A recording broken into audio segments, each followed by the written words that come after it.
축복합니다. 우리 앞에 있는 옆에 있는 분들과 인사하겠습니다. 하나님의 나라는 우리의 것입니다. 네, 저는 천국이라는 박수 한번 칠까요? 네, 네, 외쳐야 되는지 모르겠지만, 저는 천국이라는 표현보다는요, 하나님 나라 혹은 하나님의 나라라는 이 단어를 조금 더 선호하는 경향이 있습니다. 예, 뭐 다 같은 말입니다. 천국엔 누가 계시죠? 하나님, 그렇죠. 그래서 천국 하면 하나님이 계신다 이렇게 이해는 되는데, 이 하나님 나라, 하나님께서 왕이 되시고 하나님께서 다스리시는 그 나라는 뭐 오늘 제목에는 너와 나의 이렇게 했지만 우리 성도님들과 저의 모두의 하나님의 나라인 줄 믿습니다. 5월 한 달 동안 가정의 달을 맞아서 이 제목으로 저희가 함께 말씀들을 좀 살펴보도록 하겠습니다. 오늘은 첫 번째로 어린이 주일입니다. 오늘의 본문 말씀에서 예수님께서 특별히 하나님의 나라와 관련된 말씀의 주제로 이 어린아이를 언급하시면서 말씀을 하십니다. 오늘 본문 말씀 13절 상반절 먼저 한번 같이 볼까요? 같이 읽겠습니다. 사람들이 예수께 만져주심을 바라고 어린아이들을 데리고 오매. 예수님의 마가복음에서 보면 길에서 많은 사역들을 하십니다. 길 가시면서 많은 사람들을 만나고 길을 가시다가 많은 역사들을 일으킵니다.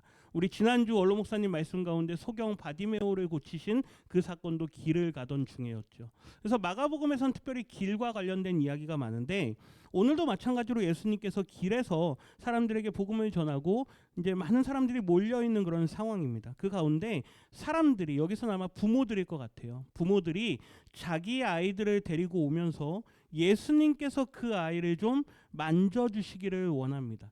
예수님께서 만지신다라는 것은 마가복음서 안에서는요, 그분의 기적을 일으키신다라는 이야기입니다. 뭔가 그들의 아이들의 마음 가운데 혹은 그들의 육신 가운데 혹은 그들에게 뭔가 연약함들이 있기 때문에 어린아이는 그 당시 자체 사회적으로도 이미 연약하고 미숙한 아이 혹은 조금 하찮은 존재들로 여겨졌습니다.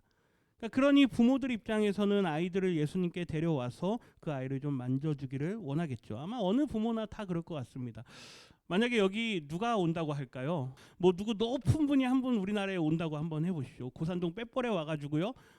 한번 우리 교회에 방문한다고 한번 생각해 보세요. 그러면은 어떻게 하겠습니까? 아이들 막 데려와가지고 막 인사도 시키려고 하고 막 그러지 않겠습니까? 모든 부모의 마음일 것 같습니다. 예수님께서 그 아이들을 만져주시기를 바라면서 아이들을 데리고 옵니다. 13절 하반절인데요. 우리 같이 보겠습니다. 제자들이 그런데 그 모습을 보면서 어떻게 합니까? 꾸짖습니다. 그러니까 여기서부터 딱 갈라지는데요. 예수님은 모든 사람을 위해서 계속 일을 행하십니다. 소경도 만나고 또 거리에 있는 거린들도 만나고 많은 사람들에게 다가가서 예수님의 사역들을 계속 감당하는데 예수님하고 아주 가까이 있고 예수님의 제자라 부름받은 사람들은 예수님의 마음을 이해하지 못하는 거죠. 왜 사역에 방해하느냐? 왜 방해하느냐 그러면서 여기 에피디마오라는 게 책망하다 이런 단어인데요. 우리가 잘 알고 있는 베드로가 예수님께서 내가 이제 곧 십자가에 달려 죽을 거다라고 할 때 주여 그럴 수 없습니다 하면서 성경에 책망하면서라는 표현을 씁니다. 그 단어가 에피디마오인데요. 이거 뭐냐면 예수님한테 막 강하게 하는 거예요. 예수님을 막 꾸짖습니다. 당신은 우리의 왕이 돼야지. 당신은 이제 이스라엘을 회복해야 될 왕인데 왜 죽는다 그러냐?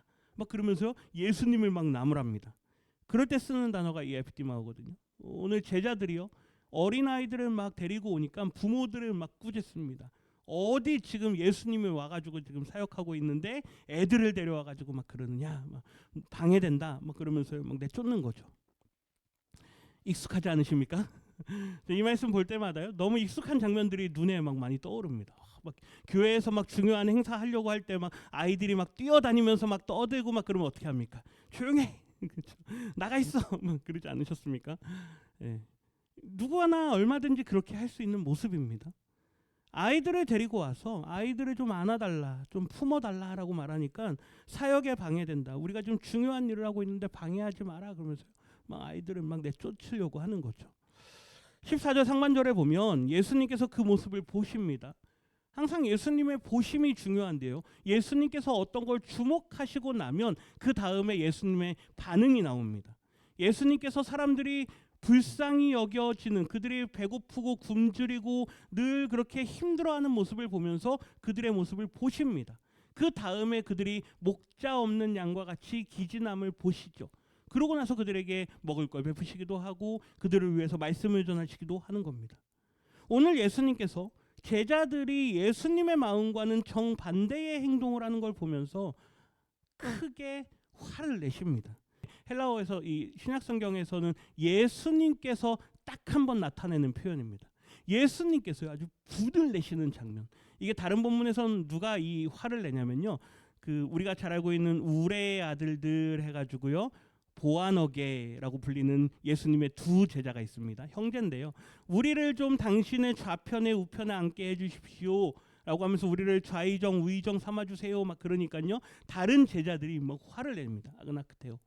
막 화를 내면서요, 왜 너네가 막 큰 자리에 앉으려고 하느냐 막 그럴 때 썼던 단어인데, 예수님께서는 이 단어를 직접적으로 화를 내신다라는 게 신약 성경에서는 딱 한 번 여기서만 쓰입니다. 예수님께서 화내신 건 중요한 거겠죠. 왜 화를 내셨는가? 오늘 이 부분이 굉장히 중요한 내용인데요. 왜 예수님께서 다른 때는 막 그렇게 막 화내지 않습니다. 그런데 왜 유독 이곳에서는 분을 내시면서 이 제자들에게 말씀을 하시는가? 14절 하반절 같이 한번 읽어보겠습니다. 이르시되 어린 아이들이 내게 오는 것을 용납하고 금하지 말라. 하나님의 나라가 이런 자의 것이니라. 아멘. 이것 때문입니다. 왜 예수님께서 아이들이 나에게 오는 것을 막는 그 제자들의 모습을 보면서 유독 화를 안 내시던 그분이 왜 그렇게 분을 내시고 화를 내시는가? 노란색 글씨에 보면 하나님의 나라가 누구의 것이다? 이런 자들의 것이다.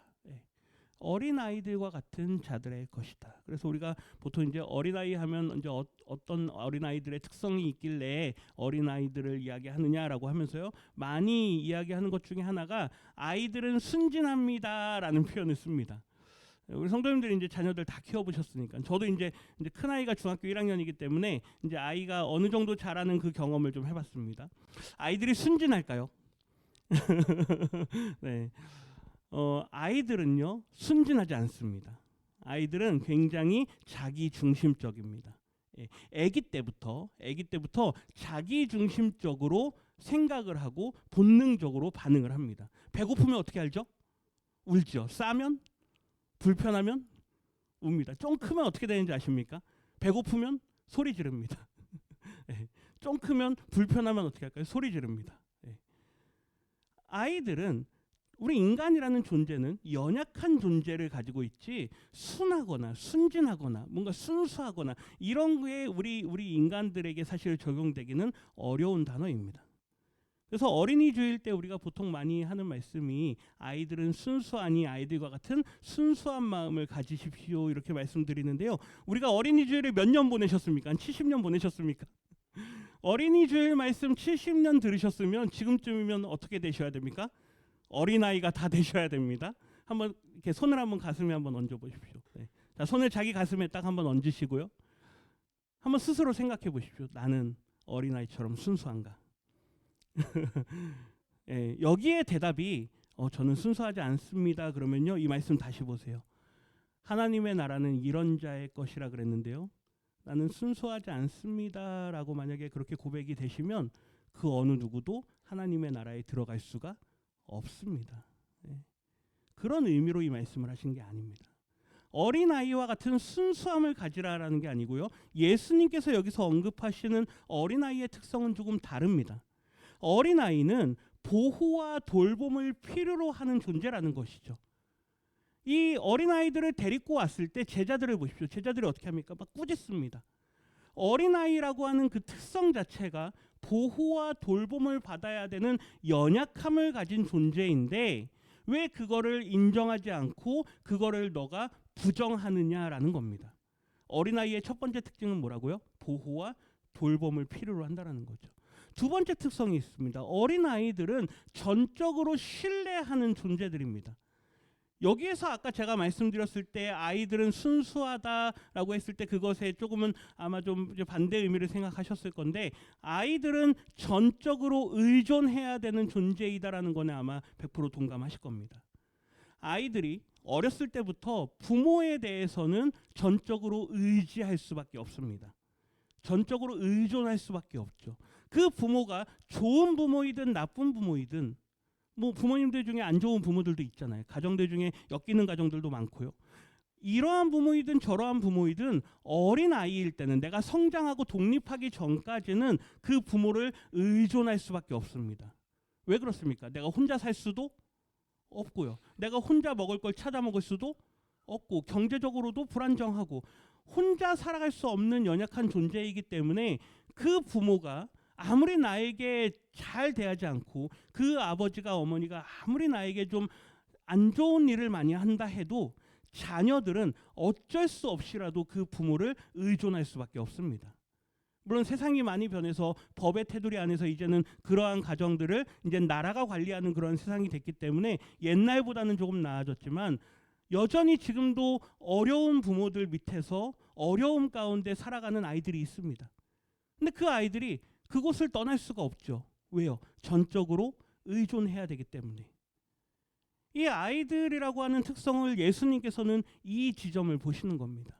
그러면서요, 하나님의 나라가 이런 자들의 것이다 라고 말씀할 때요, 어린아이처럼 순수한 마음을 가지라라는 게 아니고, 예수님을 전적으로 의존하고 예수님의 보호와 돌봄을 받고 영원하신 하나님의 나라에서 그 아버지 되시는 하나님의 보살핌 아래, 하나님의 품 안에서 살아갈 수 있는 자들의 것이다라는 것을 말씀하고 있다라는 거죠. 이걸 믿으시기를 주님의 이름으로 부탁드립니다. 우리는 순수한 마음으로 하나님 나라에 갈 수 없습니다. 저를 봐도 그렇습니다. 아마 우리 성도님들 각자를 봐도 그러실 겁니다. 어린 아이들은 일단 1차적으로 순수하지 않습니다. 예수님께서 오늘 우리에게 말씀하시는 건 보세요. 15절인데요. 15절 같이 한번 읽어보겠습니다.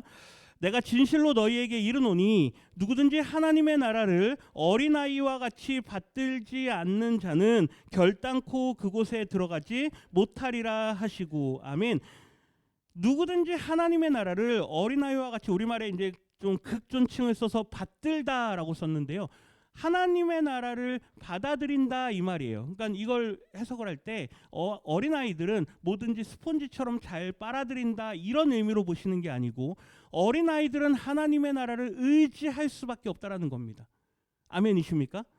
하나님의 나라를, 그곳을 전적으로 의존해서 살아간다라는 의미로서 어린아이들이 하나님의 나라를 받아들인다라는 이야기입니다. 이거 우리의 가정으로 한번 보십시오. 아이들이 내 가정을 받아들이지 않으면 아이들이 살아갈 수 있습니까? 없습니다. 그 가정이 좋은 가정이든 안 좋은 가정이든, 화목한 가정이든 행복한 가정이든 불행한 가정이든, 그걸 받아들이지 않으면 살아갈 수가 없습니다. 길 밖으로 나가야 됩니다. 어린아이들은 어쩔 수 없이 그거를 받아들일 수밖에 없는 존재란 이야기이죠. 우리 마가복음 전체 이야기 내에서요, 사실은 예수님께서 이 말씀을 핵심으로 두고 있는데, 그 이야기는 하나님의 나라를 받아들이지 않는 사람들이 있습니다. 그 사람들의 대표적인 사람들은 누구냐면요, 종교 지도자들이에요. 신앙생활을 오래 한 사람들. 나는 내 율법을 지킴으로 나는 구원받을 수 있다. 나는 연약한 사람이 아니다. 나는 돌봄받을 필요가 없다. 나는 내 능력으로 하나님의 나라를 취할 수 있다라고 말하는 그 사람들을 사실은 염두에 두고 하시는 말씀이죠. 우리 성도님들은 스스로 나는 하나님의 나라에 갈 수 있다 이렇게 여기십니까? 아니요. 우리 모두는 스스로 나를 구원할 수 없는 존재들입니다. 그러기 때문에 우리 모두는 하나님의 나라를 바라볼 때, 내가 저 하나님의 나라 없이는 살아갈 수 없는 연약한 존재입니다. 나를 품어주시는 하나님이 없다면 나는 살아갈 수 없는 존재입니다. 이거를 고백하라는 겁니다. 예수님께서 오늘 아이들을 이렇게 나오라고 합니다. 16절 같이 보세요. 어린 아이들을 어떻게 하시죠? 안으시죠. 예수님이 아이들을 뭐 하십니까? 않으십니다. 그 앞에 9장에도 보면은요, 예수님께서 어린아이 하나를 데려다가 그들 가운데 세우시고 뭐 하십니까? 뭐 하십니까? 않으십니다. 예수님께서 두 번에 걸쳐서 앞에 9장에서도 그렇고 오늘 보면 10장에서도 그렇고 아이들을 안으십니다. 이게 구약의 언어를 예수님께서 그대로 사용하시는 건데요. 우리 이사야서 말씀 한번 볼까요? 좀 넘겨주세요. 이사야서 40장에 보면 예수님이 오시기 700년 전에 예언되었던 말씀 가운데 메시아가 올 거다라는 그런 메시아 예언을 많이 합니다. 근데 40장 10절에 보면 보세요. 보라 주 여호와께서 장차 어떤 자로요? 강한 자로 임하실 거다. 친히 그의 팔로 다스리실 거다. 메시아가 올 건데 메시아는 어떤 자냐? 강한 자다. 그러니까 유대인들이요, 예수님이 오실 때 그 당시에 메시아를 기다렸습니다. 우리에게 누가 올 거다? 강한 자가 올 거다. 우리에게 큰 힘이 있는 그의 팔로 이 세상을 정복시킬 왕이 올 거다. 그걸 기다렸습니다. 근데 더 놀라운 건요, 뒤에 11절 한번 보세요. 11절인데요. 같이 읽겠습니다. 그는 목자같이 양떼를 먹이시며 어린 양을 그 팔로 모아 품에 안으시며 젖먹이는 암컷들을 온순히 인도하시리로다. 아멘. 두 가지 모습을 보여줍니다. 첫 번째, 메시아는 누구냐? 강한 팔을 가진 아주 힘이 센 그러한 왕 같은 메시아가 올 거다. 그런데 그의 또 다른 모습을 보여줍니다. 그는 보세요. 어린 양을 그 팔로 뭐해요? 모아서 품에 안으신다. 그리고 젖먹이는 암컷들을 온순히 인도하신다. 사람들이 권력을 가지면 자신의 권력을 마음껏 휘두르기 시작합니다.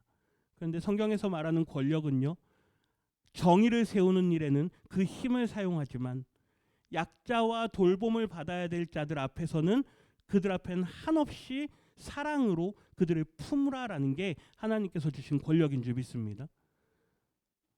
오늘 우리 여기 어린이 주일하고 이제 선물을 준비했는데요. 남전도회에서 여전도회에서 선물들을 준비했습니다. 한번 보세요. 어린이날이 되면, 어린이 주일이 되면 교회에서 아이들에게 뭘 줍니까? 선물을 주고 아이들을 기쁘게 하잖아요. 왜 아이들을 기쁘게 할까요? 아무도 모릅니다. 왜 교회에서 어린이날이 되면, 어린이 주일이 되면 아이들을 기쁘게 하는가? 그 반대로 왜 아이들은 어린이날이 되고 어린이 주일이 되면 선물을 받아야 된다라고 생각을 하는가? 아무도 모릅니다. 네, 그런데요, 여기에 답이 있습니다. 하나님께서요, 어린 아이들을 돌보라라고 말씀합니다. 약자들을 돌보라. 교회에서 특별히 어린이 주일을 우리가 챙기는 이유는요, 이건 뭐 절기도 아닙니다. 그런데 어린이 주일을 챙기는 이유는 저 아이들을 볼 때 아이들은 뭐가 필요한 존재들이다? 돌봄이 필요한 존재들이다. 그걸 보면서요, 우리 자신도 돌아보는 거예요. 아, 나도 하나님 앞에 뭐가 필요한 존재다. 돌봄이 필요한 존재다. 나를 돌보신 하나님께서 나를 여기까지 인도하신 것처럼 이제 저 아이들도 하나님께서 돌보시듯이 나도 저 아이들을 사랑으로 돌보겠습니다라는 의미로요, 아이들에게 선물도 주고 아이들에게 그러한 사랑을 베푸는 겁니다. 기왕 말이 나왔으니까요, 우리 아이들 한번 다 나와볼까요? 내가 아이다, 내가 어린이다 생각하는 사람들 한번 다 나와보십시오. 자, 이제 하나 더 할 겁니다. 자, 내가 힘이 세다 하는 분 한번 나와주십시오. 내가 힘이 세다. 한번 보십시오. 이렇게 교회니까 이렇게 사랑하는 눈빛으로 아이들을 이렇게 바라보지만 세상에서는 그렇게 보지 않습니다. 아이들이요, 밖에 나가서요, 세상에서 어른들을 볼 때는 어떻게 할까요? 아이들이 무서워합니다. 두려워합니다. 그리고요, 길에서 소리를 지르는 사람을 만나면 어떻게 할까요? 두려워합니다. 우리 운동화 이사님 소리 한번 질러볼까요? 뭐 이렇게 막 무서운 어른처럼 이렇게 하잖아요. 그거는 뭘 세우라고요? 정의를 세우라고 하나님께서 우리에게 힘을 주시는 겁니다. 아이들 앞에서 힘을 쓸 때는 정의를 세울 때입니다. 그런데요, 이 아이들 앞에서 또 한편으로 아이들은 어떤 존재다? 연약한 존재다. 그럴 때는요, 오늘 말씀 이사야 말씀처럼요, 그들을 어떻게 해요? 팔로 품어 안으라라고 말씀합니다. 한번 안아주시겠습니까? 네, 우리 성도님들이 다 안아주시는 줄 믿습니다. 네, 이게 네, 박수 한번 쳐주세요. 네. 그리고 선물을 주는 겁니다. 네, 우리 남자아이들은 저거 하나씩 주시고요, 여자아이들은 네, 요거 하나씩 주시면 될 것 같아요. 네. 선물을 준비할 수 있는 사람은 어떤 사람일까요? 힘이 센 사람입니다. 강한 자는 선물을 준비할 수 있습니다. 능력이 있는 자는 선물을 준비할 수 있습니다. 하나님께서 우리에게 선물을 준비하셨습니다. 그게 뭡니까? 구원이죠.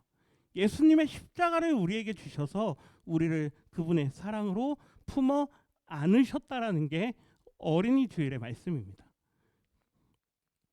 우리 아이들 격려하면서 우리 박수 한번 쳐주겠습니다.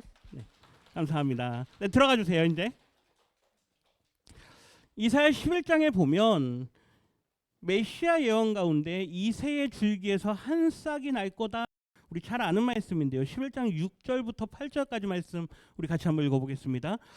그때에 이리가 어린 양과 함께 살며 표범이 어린 염소와 함께 누우며 송아지와 어린 사자와 살진 짐승이 함께 있어 어린아이에게 끌리며 암소와 곰이 함께 먹으며 그것들의 새끼가 함께 엎드리며 사자가 소처럼 풀을 먹을 것이며 젖먹는 아이가 독사의 구멍에서 장난하며 젖된 어린아이가 독사의 굴에 손을 넣을 것이라. 아멘. 새로운 하나님의 나라, 하나님께서 회복시키는 에덴의 모습은 어떤 곳이냐? 오늘 말씀 다시 보세요. 이리는 어떤 존재입니까? 강한 존재입니다. 그런데 그 하나님의 나라가 회복되기 전에는 이리는, 강한 자는 언제나 빼앗기만 합니다. 빼앗고 착취하기만 하죠. 그러한 약자와 어린 양과 이리가 어떻게 산다고요? 함께 산다고요. 표범과 어린 염소가 함께 누워 잠을 잡니다. 불안해서 잠을 잘 수 없는데 마음 놓고 잠을 자게 된다는 이야기죠. 송아지와 어린 사자와 살진 짐승이 함께 있는다. 거기 뒤에 보세요. 어린 아이에게 뭐한다? 이끌림을 받는다. 질서가 바뀐다는 이야기입니다.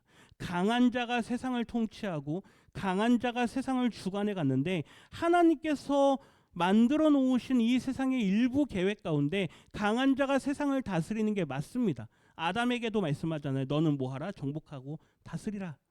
그게 아담에게 주신 권세였습니다. 그런데 인간의 죄로 인해서 그 권세를 점점 악하게 사용하기만 합니다. 빼앗기만 하는 거죠. 돌봄은 사라져버립니다. 젖먹는 아이가 독사의 구멍에서 장난을 하면서 놉니다. 부모님들 어떻겠습니까? 저기 뱀뿔이 있는데 아이가 막 손 넣고 막 이러고 있으면 난리 나겠죠. 젖된 어린아이가 독사의 굴에 손을 넣을 것이라. 그런데 이 모든 게 가능한 이유는 새로운 질서의 하나님의 나라를 하나님께서 만들어 가시기 때문인 것이죠. 오늘 이곳이 하나님의 나라가 되기를 주님의 이름으로 소원합니다. 아이들이요, 이곳에 와서 마음껏 뛰어놀아도 아이들이 혼날까 봐 두려워하지 않고, 아이들이 욕먹을까 봐 주저주저하지 않고, 그 아이들의 뛰어노는 모습을 보면서 흐뭇해할 수 있는 그곳이 하나님의 나라라는 것이죠. 하나님의 나라의 질서는 이렇습니다. 모든 적대 관계가 화해를 맺게 됩니다. 포식자와 피식자 사이에 평화가 이루어집니다. 강자와 약자가 함께 공존하는 것이죠. 창조 질서 안에서 완전한 안전을 누리게 됩니다. 마지막, 본성이 변화되어져서요. 태초에 하나님이 창조하셨을 때처럼 모든 육식이 사라진다. 육식이 사라진다는 건 탐욕이 사라진다는 이야기입니다. 뭘 먹는다고요? 풀을 먹는다고요. 풀은 누가 만든 걸까요? 하나님께서 만든 겁니다. 하나님께서 모든 피조세계에게 먹을거리로 만들어 놓으셨던 그 풀과 과일을 누가 먹는다고요? 사자와 같은 탐욕하는 자들이 먹는다고요. 사라진다는 이야기입니다. 이러한 하나님의 나라를 원하십니까? 하나님께서 우리에게 원하시는 하나님의 나라는 어린아이들처럼 전적으로 의존하는 자들만이 들어갈 수 있는 곳이다라는 이야기죠. 세상 나라는 강한 자가 다스립니다. 그러나 하나님의 나라는 어린아이가 이끌어갑니다. 의지하는 자가 이끌어간다는 이야기죠. 세상 나라는 자격 있는 자가 주인이 됩니다. 하지만 하나님의 나라는 자격 없는 자가 은혜로 기업으로 받는 곳이 하나님의 나라입니다. 세상 나라는 자랑하는 자가 앞에 섭니다. 제자들도요, 내가 앞에 서겠다, 내가 예수님의 우편에 좌편에, 그걸 자랑합니다. 누가 크냐 그걸 가지고 서로 논쟁합니다. 그러나 하나님의 나라는 스스로 낮아진 자가 큰 사람이 되는 곳인 줄 믿습니다. 하나님의 나라에서요, 큰 사람들이 되십시오. 그러면 이곳에서 어떻게 되셔야 될까요? 낮아지셔야 됩니다. 작아지셔야 됩니다. 11장 10절 말씀, 이사야 11장 10절 같이 읽습니다. 그날에 이새의 뿌리에서 한 싹이 나서 만민의 기치로 설 것이요 열방이 그에게로 돌아오리니 그가 거한 곳이 영화로우리라. 아멘. 그걸 보여주는 분이 예수님입니다. 한 싹이 나서 아주 여리고 연한 순으로 자란 예수님이 뭐가 된다고요? 열방이 그에게로 돌아오게 될 영광의 왕으로 서신다고요. 그 예수님을 의지하시기를 주님의 이름으로 부탁드립니다. 하나님의 나라는 더 이상 생존의 문제가 아닙니다. 내가 비록 이 땅에 태어나서 우리의 연약한 인생 가운데 때로는 내가 원치 않는 부모와의 관계가 맺어질 수도 있습니다. 때로는 거기서 핍박을 받기도 하고요. 때로는 내가 이 세상에서 원치 않은 일로 어려움을 당할 수도 있습니다. 생존의 문제로 고난을 받는 곳이 이 세상입니다. 그런데 예언된 하나님의 나라의 그 새로운 질서는 예수 그리스도의 오심 안에서, 성육신 하신 그 안에서부터 시작된 줄 믿습니다. 오늘 우리에게 하나님의 나라가 시작되었습니다. 다른 사람의 하나님의 나라가 아니고요. 누구의 하나님의 나라요? 당신과 나의 하나님의 나라인 줄 믿습니다. 그러려면 전적으로 누구를 의지하십시오? 하나님을 의지하십시오. 이 가정의 달입니다. 어린이 주일로 우리가 함께 모였는데, 하나님의 나라는 당신만 누릴 것도 아니고 나만 누릴 것도 아닌 우리 모두가 함께 누릴 영광의 나라입니다. 이 고백이 우리 사랑하는 성도님들의 삶에 또 가정에 함께 하시기를 주님의 이름으로 축원합니다.